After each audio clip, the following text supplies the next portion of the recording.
Cells normally undergo a meticulously regulated cycle of differentiation, growth, maturation, and division. This balance ensures the proper functioning and maintenance of tissues and organs in a healthy system. At its core, cell proliferation is the fundamental process by which cells divide and reproduce. This mechanism is indispensable as it enables the replacement of cells that have a limited lifespan, such as skin and blood cells.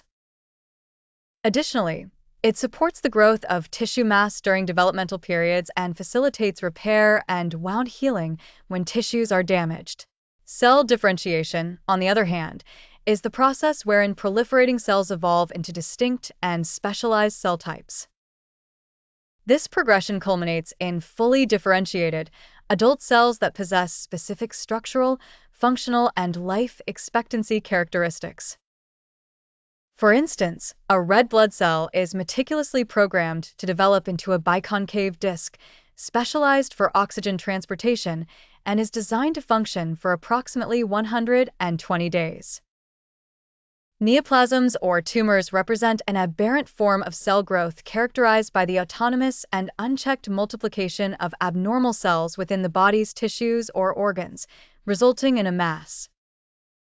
The term neoplasm specifically denotes an abnormal tissue mass that grows disproportionately and uncoordinatedly relative to normal tissues. Unlike normal adaptive processes of cellular growth such as hypertrophy and hyperplasia, neoplasms deviate from the principles governing normal cell growth.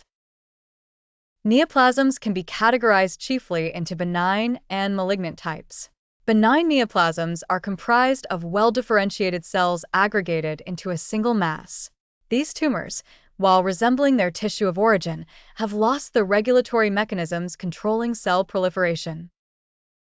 They exhibit growth through expansion, are typically encapsulated in a fibrous sheath, and do not generally pose a threat to life unless their location disrupts vital body functions.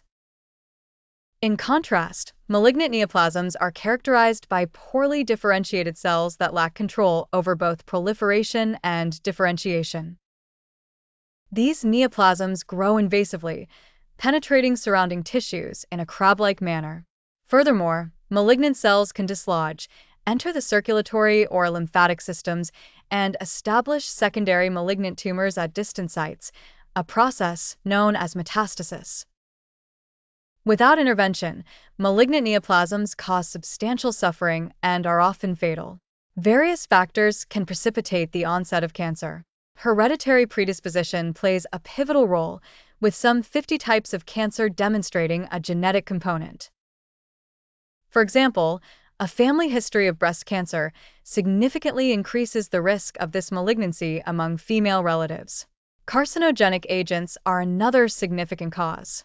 Chemical carcinogens such as those found in tobacco, certain dietary substances, and alcohol can induce cancer. Prolonged exposure to ultraviolet rays from the sun and ionizing radiation are also established risk factors, contributing to skin malignancies, leukemia, osteosarcoma, and lung cancer. Moreover, oncogenic viruses such as hepatitis B and C, which are linked to liver cancer, and human T-cell leukemia virus, 1, associated with leukemia, further underscore the multifaceted nature of cancer causation.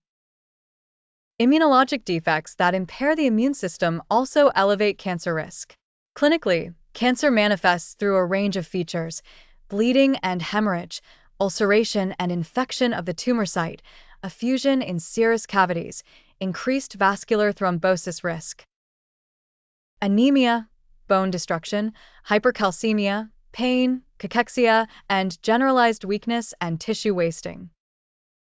Diagnostic procedures for cancer encompass a variety of screening techniques, including X-ray studies, endoscopic examinations, urine and stool tests, blood tests for tumor markers, tissue biopsy, bone marrow aspirations, ultrasound imaging, magnetic resonance imaging, MRI, and computed tomography, CT, scans. Staging of cancer. A critical step in treatment planning involves assessing the extent of the primary tumor, T, involvement of regional lymph nodes, N, and the presence of metastasis, M. This stage can be determined at various points: clinical diagnostic, CTNM, post-surgical resection pathologic, PTNM, surgical evaluative, SDNM, retreatment, RTNM, and autopsy, ATNM.